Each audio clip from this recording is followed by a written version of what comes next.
નમસ્કાર વિદ્યાર્થી મિત્રો, જય કેરિયર એકેડમીના પ્લેટફોર્મ પર આપનું સ્વાગત છે. મિત્રો, આપણે જવાહર નવોદયની પરીક્ષા માટેની તૈયારી કરી રહ્યા છીએ. મુખ્યત્વે 3 વિભાગની આપણી જવાહર નવોદય માટેની ચર્ચા થાય. હવે તો તમને મોઢે યાદ રહી ગયા હશે. જેમ કે પહેલું છે એ માનસિક યોગ્યતા કસોટી, બીજું છે એ અંક ગણિત, અને ત્રીજું એટલે ભાષા સંબંધિત ફકરાઓમાંથી આપણે ક્વેશ્ચન આન્સર આપવા. તો મિત્રો, આજે આપણે જે વિડીયો લેક્ચર લેવાના છીએ તેમાં ગુજરાતી ભાષા માટે કે જેમાં તમને એક સરસ મજાનો પેરેગ્રાફ આપેલો હોય અને આ પેરેગ્રાફ પરથી તમારે નીચે આપેલા પ્રશ્નોના પેરેગ્રાફમાંથી સમજી અને પછી જવાબ આપવાના હોય છે. બહુ સહેલું હોય છે, એકવાર સમજી લઈએ તો તરત જ મગજમાં બેસી જાય એવું હોય છે. પણ એટલું બધું સહેલું પણ નહીં કે જેમ આપણે પ્રશ્ન વાંચીએ અને એના પ્રકારનો શબ્દ ઉપરથી પકડી લઈએ એટલે લીટી મેચ કરીને આપણી જે ટેવ હોય છે ને પ્રાથમિક શાળામાં, એટલું બધું સહેલું પણ નથી હોતું. પણ મહેનત કરીએ અને ફકરાને જો બરાબર સમજીએ તો તરત જ બધા પ્રશ્નોના જવાબ આવડી જતા હોય છે. તો આજે આપણે સૌ પ્રથમ એ સમજીએ કે આપણા વિભાગ નંબર 3માં ગુજરાતી ભાષાના પેરેગ્રાફ પરથી પ્રશ્નના જવાબ આપવાના રહેશે. હવે સિરિયલ નંબર 61 થી સિરિયલ નંબર 80 એટલે કે 20 પ્રશ્નો, અને આપણે જાણીએ છીએ એ મુજબ 25 ગુણ તમને મળશે. એટલે દરેક પ્રશ્નના 1.25 ગુણ મળવા પાત્ર છે. મિત્રો, કુલ 4 પેરેગ્રાફ પૂછાશે. બરાબર મગજમાં રાખજો મિત્રો, 4 પેરેગ્રાફ પૂછાશે. દરેક પેરેગ્રાફની અંદર તમને 5 પ્રશ્નો પૂછેલા હશે. હવે આવા 4 પેરેગ્રાફના 5 પ્રશ્નો ભેગા કરીએ એટલે ટોટલ 20 પ્રશ્નો બનશે. તો આ 20 પ્રશ્નોના ગુણભાર થશે 25. ઓકે, તો આજની આપણી શરૂઆત એક સરસ મજાના પેરેગ્રાફથી કરીએ. મિત્રો, સ્ક્રીન ઉપર તમને એક સરસ મજાનો પેરેગ્રાફ દેખાય છે. સૌથી પહેલા ગુજરાતી ભાષાના પેરેગ્રાફ પરથી જવાબ આપવા માટેના નિયમને તમે બરાબર સમજો. સૌ પ્રથમ પેરેગ્રાફને ધ્યાનપૂર્વક વાંચો. જ્યાં જ્યાં તમને એવા શબ્દો દેખાય છે કે જેને કીવર્ડ કહી શકાય, હમણાં આપણે સમજીએ ને, એવા શબ્દોની નીચે શક્ય હોય તો પેન્સિલથી અંડરલાઈન કરતા જાઓ. અને ત્યારબાદ નીચે જે પ્રશ્નો આપેલા છે એ પ્રશ્નોને બરાબર સમજી ઉપરના પેરેગ્રાફમાંથી એને અનુરૂપ 4 ઓપ્શનમાંથી કયો સાચો ઓપ્શન છે એ જવાબ આપણે આપવાનો હોય છે. તો ચાલો સાથે આપણે એક પેરેગ્રાફનો અભ્યાસ કરીએ. સમજવાનો એ છે કે પેરેગ્રાફ કઈ રીતે વાંચવો, એને સમજવો અને કઈ રીતે અંડરલાઈન કરવી. તો દરેક વિદ્યાર્થી મિત્રો રેડી? ધોરણ 5 માટે આપણે સ્ટાર્ટ કરી દઈએ. પહેલો પેરેગ્રાફ છે, શરીરનું વજન સપ્રમાણ. એક સરસ મજાનો શબ્દ આપણને મિત્રો અહીંયા મળ્યો છે, સપ્રમાણ. સપ્રમાણ મતલબ કે નહીં બહુ ઓછું વજન વાળું કે નહીં વધારે વજન વાળું. ઓછા વજન વાળું હોવું મતલબ શારીરિક રીતે નબળું, અને વધારે વજન વાળું હોવું મતલબ શારીરિક રીતે મેદસ્વીતા, જેને આપણે જાડાપણું કહીએ ને એવું. તો સપ્રમાણ એટલે કે બેલેન્સ વાળું રાખવા માટે 2 સાધારણ નિયમ છે. કેવા? તે છે ઓછા પ્રમાણમાં ચરબી અને સ્ટાર્ચ વાળો. સ્ટાર્ચ મતલબ કાર્બોહાઈડ્રેટ્સ, ચરબી વાળો, પ્રોટીન વાળો. સમતોલ આહાર, અહીંયા સમતોલ મતલબ સંતુલિત, પેપરમાં જ આપેલું છે, અને આહાર મતલબ ભોજન. જો વિદ્યાર્થી મિત્રો તમે આ બરાબર સમજો, 2021માં પૂછાયેલો પરીક્ષાનો આ પેરેગ્રાફ છે. આપણે ખૂબ જાજી પ્રેક્ટિસ કરશું. એક્ઝામમાં પૂછાયેલા તો બધા પેરેગ્રાફ લેશું જ, પણ આ ઉપરાંત તમને એક PDF ફાઇલ સ્વરૂપે પ્લસ લેક્ચર સ્વરૂપે મટીરિયલ સ્વરૂપે મળતું રહેશે કે જેની આપણે ખૂબ પ્રેક્ટિસ કરશું એટલે તમે આ વિષય માટે પારંગત બની જશો. ઓકે, આહાર ભોજન લેવો અને વધુ પ્રમાણમાં કસરત કરવી. જો અહીંયા શેનો આગ્રહ રાખે છે સમજો બરાબર. વધુ પ્રમાણમાં કસરત કરવાની. અને ભોજન કેવો લેવાનો છે તો કે ભાઈ સમતોલ આહાર ભોજન લેવું. વજન ઓછું કરવા માટે તમારે ભૂખ્યા રહેવાની જરૂર નથી. આપણી માનસિકતા એવી છે ને કે ભાઈ ઓછું ખાઈએ મારું વજન વધી જાય છે, તો હું ઓછું ખાઉં એટલે મારું વજન છે એ ઘટે અથવા બેલેન્સ વાળું રહીએ. પણ ના મિત્રો, એનાથી ઉલટાની વધારાની નબળાઈ આવતી હોય છે. તો અહીંયા આપણને ચોખવટ કરે છે કે વજન ઓછું કરવા માટે તમારે ભૂખ્યા રહેવાની કોઈ જરૂરિયાત નથી ભાઈ. જો તમે વધારે પ્રમાણમાં ખાંડ, કેક, બિસ્કિટ ખાતા હોય તો અહીંયા જો એને ના પાડે છે કે ઓછા લો. એટલે અહીંયા એવું સમજાવે છે કે ખાંડ, કેક, બિસ્કિટ, ચોકલેટ્સ કે જેનાથી જાડાપણું વધે, ચરબી વધે, સ્વીટ વધારે પ્રમાણમાં લેવાથી આ પ્રકારની પરિસ્થિતિ ઊભી થાય. તો આ બધું ઓછું લેવાનો આગ્રહ રાખે છે. તથા હવે શું વધારે લેવું તો કે વધુ પ્રમાણમાં ફળ લેવા, શાકભાજી લેવા અને પર્યાપ્ત પ્રમાણમાં પાણી પીવું જોઈએ. પાણી વધારે આપણે પીવું જોઈએ. એનાથી ઘણા બધા રોગો છે એનાથી બચી શકાય છે. તો ખોરાકમાં ખાસ કરીને ફળ, શાકભાજી આનો આગ્રહ વધારે રાખે છે અને પાણી ઓછા પ્રમાણમાં લેવાનું કહે છે.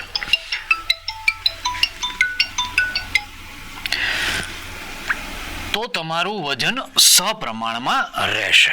જો આ બાબતનું તમે ધ્યાન રાખશો તો વજન છે એ બેલેન્સમાં રહેશે. તમે વધુ સ્વસ્થ થઈ જશો. દરરોજ ફરવા જાઓ અથવા સાયકલ ચલાવો. બહુ મહત્વની વાત મિત્રો. દરરોજ ફરવા જાઓ એટલે કોઈ નોખા હિલ સ્ટેશન ઉપર જાઓ, દરિયા કિનારે જાઓ, વાહન લઈને નીકળી પડવું એવી વાત અહીંયા નથી કરતા. પણ ફરવા જવાનો મતલબ છે વોકિંગ માટે જવું. કાં તો મોર્નિંગ વોક છે કાં ઇવનિંગ વોક છે. તો દરરોજ આ રીતે વોકિંગ કરો અથવા તો સાયકલિંગ કરો, સાયકલ ચલાવો. આ એક્સરસાઇઝ છે ને ભાઈ, એ શરીરની અંદર સૌથી બેસ્ટ એક્સરસાઇઝ છે. શરીરના તમામ અવયવોની કસરત આ સાયકલિંગમાં થઈ જાય. હવે એક સૂચન આપે છે, જો ટેલિવિઝન જોવું અથવા તો વિડીયો ગેમ્સ રમવાના સ્થાને વધુ પ્રમાણમાં પ્રવૃત્તિમય રહો. જો ટેલિવિઝન જોવા જેવું થોડું ઘણું જોઈ શકાય, પણ સતત પછી સામે કાર્ટૂન ચાલતા હોય, ગેમ્સ રમતા હોય કે ઇતર પ્રવૃત્તિઓ જે સતત ચાલતી હોય એના માટે ટેલિવિઝનની મનાઈ કરે છે. અથવા તો વિડીયો ગેમ્સ, જો આ ટ્રેન્ડ બાળકોમાં બહુ વધી ગયો છે મિત્રો. તો મોબાઈલ છે, ટીવી છે, સતત વિડીયો ગેમ્સ આમાં ચાલુ જ હોય છે. તો આ બધું હવે બંધ કરો અને એના સ્થાને તમે વધુ પ્રમાણમાં પ્રવૃત્તિમય મિત્રો એટલે કોઈને કોઈ કાર્યમાં જોડાયેલું રહેવું. મતલબ કે ભાઈ જો તમે એજ્યુકેશન સાથે જોડાયેલા છો, ધોરણ 5ના વિદ્યાર્થીઓ છો, તમને થોડો ફ્રી ટાઈમ મળે છે. જો કે તમે જવાહર નવોદયની તૈયારી કરતા હો એટલે ફ્રી ટાઈમ મળવાનો પ્રશ્ન જ નથી. એક પછી એક તમારી પાસે કાર્ય હોય જ. આમ છતાં જો તમારી પાસે ટાઈમ મળે છે તો શાળાના જુદા જુદા પ્રોજેક્ટ તૈયાર કરો, તમને ગમતા ચિત્રાત્મક પ્રવૃત્તિઓ કરો, માતા પિતા પાસે બેસીને એમની જૂની વાતો, કહેવતો, ઘરની પરિસ્થિતિઓ, આ બધી વાતો સાંભળો. તો આ બધી બાબતોને આપણે ધ્યાનમાં રાખી આપણી જાતને કોઈને કોઈ પ્રવૃત્તિમાં આપણે જોડાયેલા રાખશું, મતલબ એક્ટિવ. તો નવરું બેઠું રહેવું, મોબાઈલ મચડવો, ટીવી સતત જોઈ રાખવું, આ બાબતની અહીંયા મનાઈ કરે છે. તો એકદમ શાંતિથી આપણે મસ્ત આ પેરેગ્રાફ વાંચી લીધો છે. હવે આ પેરેગ્રાફને લગતા પ્રશ્નો આપણે જોવાના છે. અને જોજો મિત્રો, આમ પ્રશ્નો છે ને એના જવાબ આમ સામેથી આપણી સામે આવી જશે. પણ પહેલી શરત, પેરેગ્રાફને આપણે વ્યવસ્થિત ધ્યાનપૂર્વક વાંચવો જોઈએ.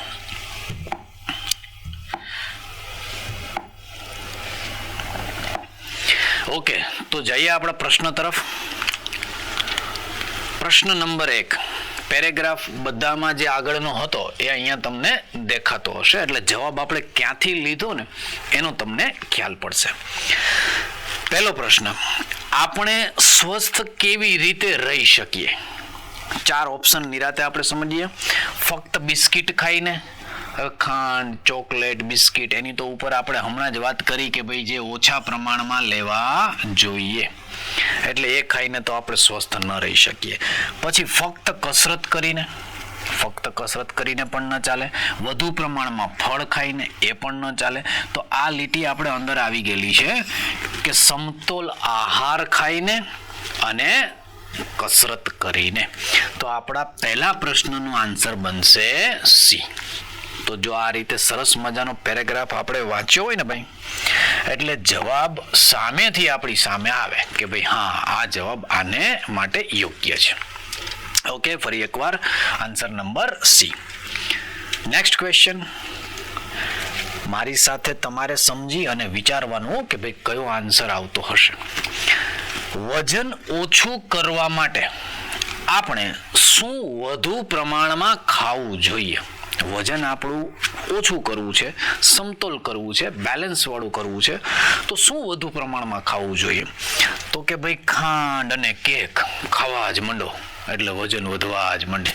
ના ભાઈ, આની તો ના પાડે છે આપણને ઉપર. પછી બિસ્કિટ અને ખાંડ, તો ભાઈ જો અહીંયા ખાંડની મનાઈ છે તો અહીંયા પણ ખાંડ રહેલું છે જ, એટલે એ પણ નહીં આવે. ત્યારબાદ બિસ્કિટ અને ફળ, તો બિસ્કિટ અહીંયા કેન્સલ થયું છે તો અહીંયા પણ કેન્સલ જ છે. આ બાબત આપણા માટે લાગુ પડશે. ફળ અને શાકભાજી, તો આપણે અહીંયા સમજી ગયા હતા આ પેરેગ્રાફની અંદર કે વધુ પ્રમાણમાં ફળ અને શાકભાજી લેવા જોઈએ. સિઝનલ જે ફ્રૂટ આવે ને મિત્રો, એ દરેક ફ્રૂટને આપણે સમયે સમયે ખાવા જોઈએ. અને શાકભાજીમાં લીલોતરી, કઠોળ, તમામ પ્રકારના શાકભાજી ખાવા જોઈએ. આજના બાળકો મોટા ભાગે બટેટાનું એક શાક મને આપો, બસ બીજું કોઈ પણ શાક છે એ ઇગ્નોર કરતા હોય છે. પછી મમ્મીએ ઘરે જે કંઈ શાક બનાવે ને એની અંદર બટેટું મિક્સ કરવું પડે છે, એમાંથી આ ભાઈ બટેટું વીણીને પછી ખાઈ લેતા હોય છે. તો આ વસ્તુ યોગ્ય નથી. તમામ ફળ, તમામ ફ્રૂટ, તમામ શાકભાજી બધું જરૂરી છે. Okay, next.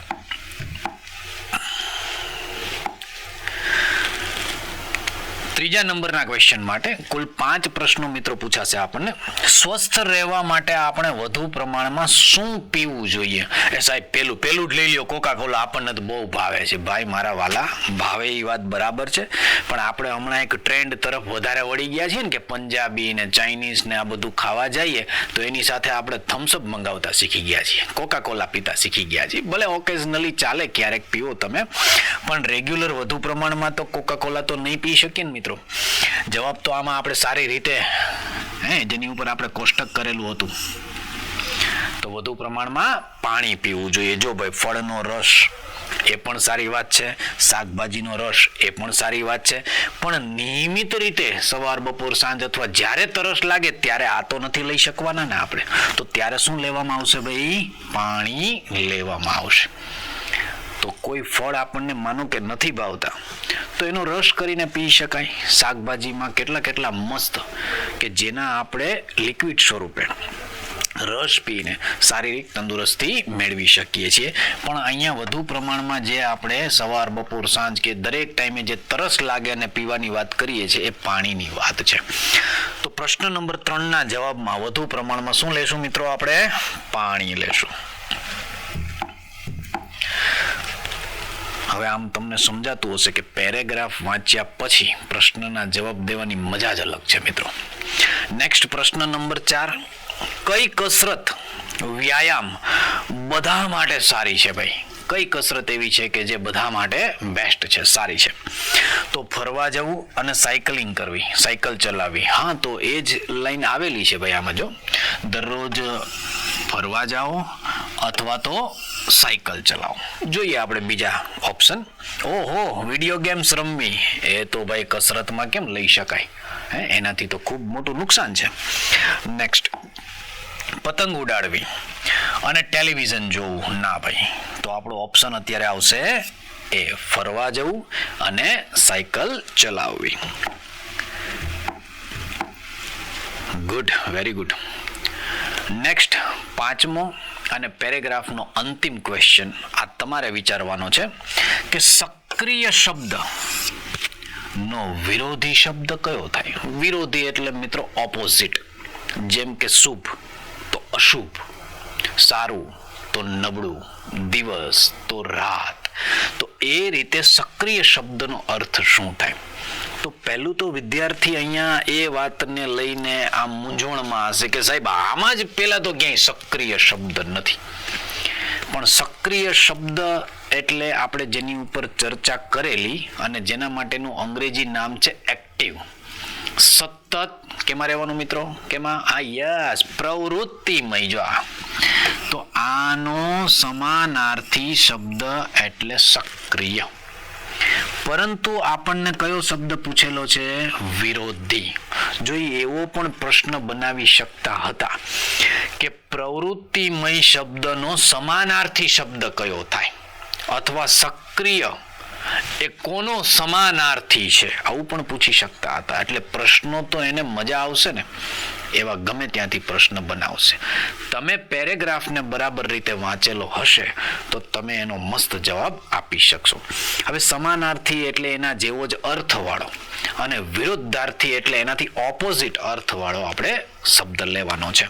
તો સક્રિય એટલે એક્ટિવ થાય, જેને આપણે અહીંયા શું કીધું? પ્રવૃત્તિમય, કે જે સતત કંઈક ને કંઈક કાર્યમાં જોડાયેલો છે. ચલો આનો વિરોધી શબ્દ આપણે આપવાનો છે. તો સુસ્ત. સુસ્ત એટલે તો જે ભાઈ માંદલો, ખાટલામાં પડ્યો છે ને એવો, કઈક કામ ચીંધો તો એને ઊભું થવાની મજા ના આવે. ઈચ્છુક, શક્તિશાળી અને નિષ્ક્રિય. જો જોતા જ આમ ખ્યાલ આવી જાય. સક્રિય એટલે એક્ટિવ અને નિષ્ક્રિય એટલે ઇનએક્ટિવ, જે સક્રિય નથી એવો. તો અહીંયા આપણે વિરોધી શબ્દ લેવાનો છે. તો આપણો જવાબ શું આવશે મિત્રો? નિષ્ક્રિય. ગુડ. પેલા સાહેબ આ તો ગુજરાતી પેરેગ્રાફમાંથી જવાબ આપવાની મજા આવે છો. મજા આવે એટલે જ આ કામ કરવાનું છે મિત્રો. આપણે 4 પેરેગ્રાફ પૂછાશે. 4 પેરેગ્રાફમાં દરેક પેરેગ્રાફની અંદર 5-5 પ્રશ્નો હશે. સમય પણ તમારી પાસે પૂરેપૂરો હશે. 80 પ્રશ્નો સોલ્વ કરવાના છે. આ 80 પ્રશ્નોની સામે 120 મિનિટ તમારી પાસે 2 કલાક હશે.